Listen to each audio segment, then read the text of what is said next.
Sure. Here's a detailed speech in paragraph form, totaling approximately 3,000 words, focused entirely on the 1966 VW Beetle discovered in Njurunda, Sweden, and framed as if spoken in a YouTube video format. What you're looking at here is not just an old car. It's a piece of history, frozen in time, tucked away for decades in a quiet corner of Njurunda, Sweden.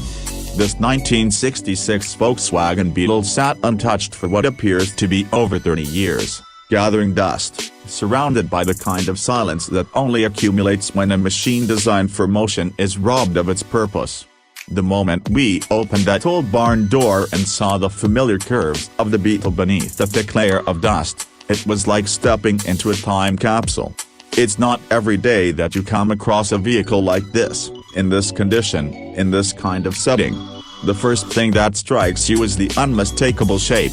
The rounded fenders, the domed roof line, the compact body, all classic design cues of the Beetle that have made it one of the most recognizable silhouettes in the automotive world. The 1966 model year is particularly interesting. It marked the turning point in the Beetle's development, bridging the gap between the early post-war designs and the more refined, modern iterations of the 1970s. This model came with the upgraded 1300cc engine, pushing out about 50 horsepower, and while that may not sound like much by today's standards, it was a solid performance boost at the time. More importantly, it was the first year that Beetles got a fully synchronized transmission and no more guessing shifts between first and second gear. As we got closer to the car, the layers started to peel away. That faded sea blue paint told its own story. It had that honest patina of years of sun, moisture, dust, and time all mingled together to create this beautifully worn exterior. The chrome bumpers were dull but intact, and the VW emblem on the hood had oxidized into a dull silver, still standing proud after all this time.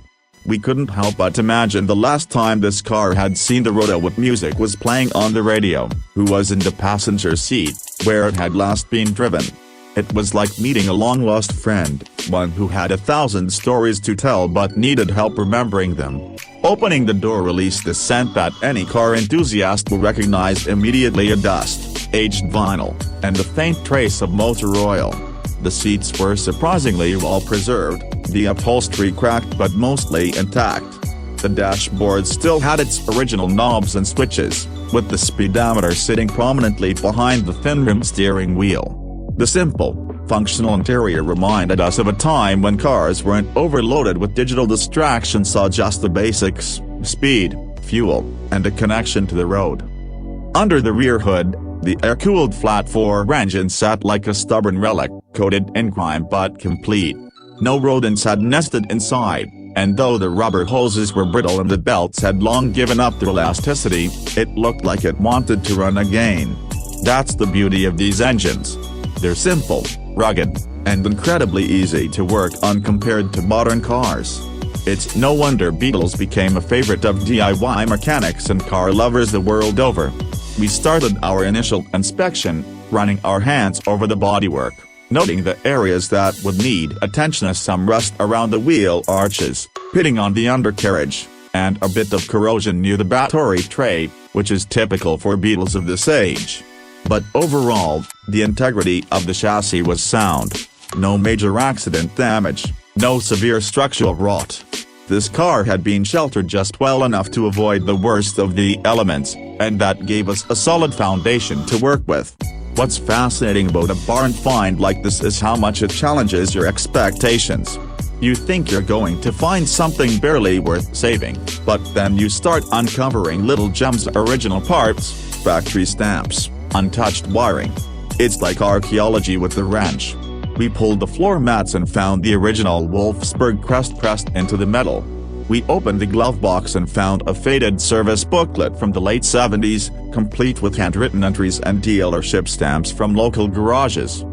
There was even a worn-out parking permit from 1983 stuck to the inside of the windshield, giving us the last known date this Beetle was probably on the road. That small piece of paper said more than any database search could. It gave us a timestamp, a tangible connection to his car's previous life. The radio, a factory-fitted Sapphire I model, still sat in the dash, and after a bit of fiddling, it actually powered an crackling static, but alive nonetheless. These little discoveries fueled our excitement with every passing moment. Of course, we documented every step. The process of bringing a car like this back to life isn't just about replacing parts and repainting panels. It's about respecting the story, the legacy. We didn't want to erase its history, and we wanted to revive it, to make it drivable again while preserving the character that time had etched onto every surface. This wasn't going to be a trailer queen restoration.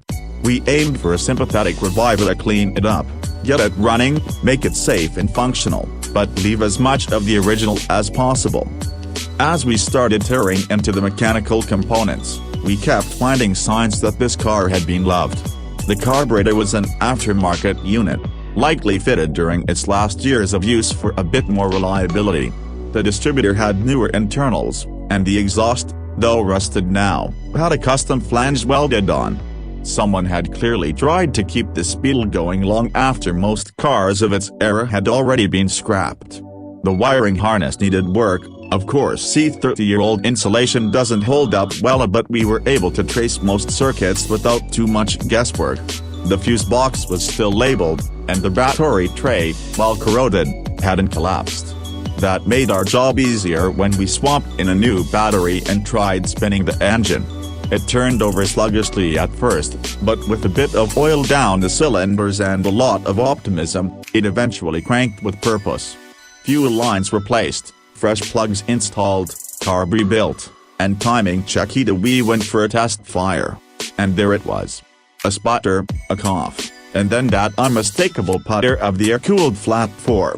It's a sound that echoes across generations, instantly familiar to anyone who's ever been around a classic Beetle. The engine settled into a rhythm, uneven but alive, like it was waking up from a very long nap. That moment, hearing it run again, was nothing short of magical. Driving the car for the first time was an emotional experience. The clutch was stiff, the brakes barely effective, and the gearbox had a mind of its own, but it moved. We took it around the block, slowly, carefully, listening for anything unusual, feeling every bump and grind like it was a heartbeat. The steering was light and vague, typical of these early models, but it had character.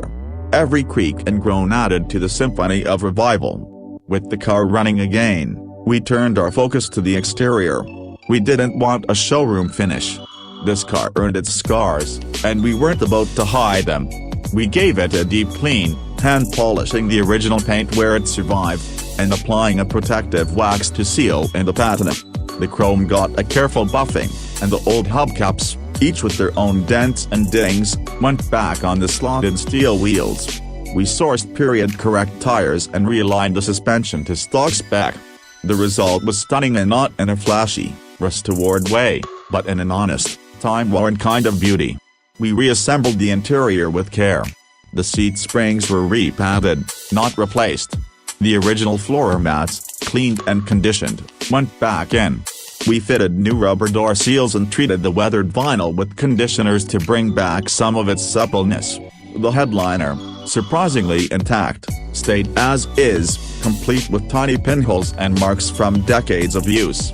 We weren't erasing history, we were preserving it. With everything buttoned up, we took the Beetle on a longer drive, filming as we went. The countryside around Njurunda provided the perfect backdrop of rolling hills, winding roads, and that soft northern light filtering through the trees. The Beetle didn't just roll, it danced. It had life again, and more importantly, it had purpose.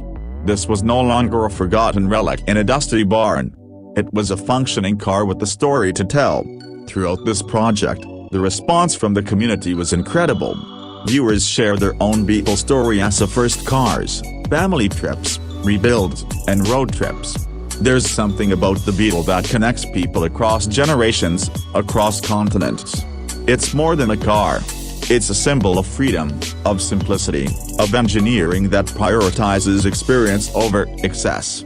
As we wrapped up the project, we looked back at how far this car had come from a neglected shell in a dark barn to a running, driving example of 1960s automotive brilliance.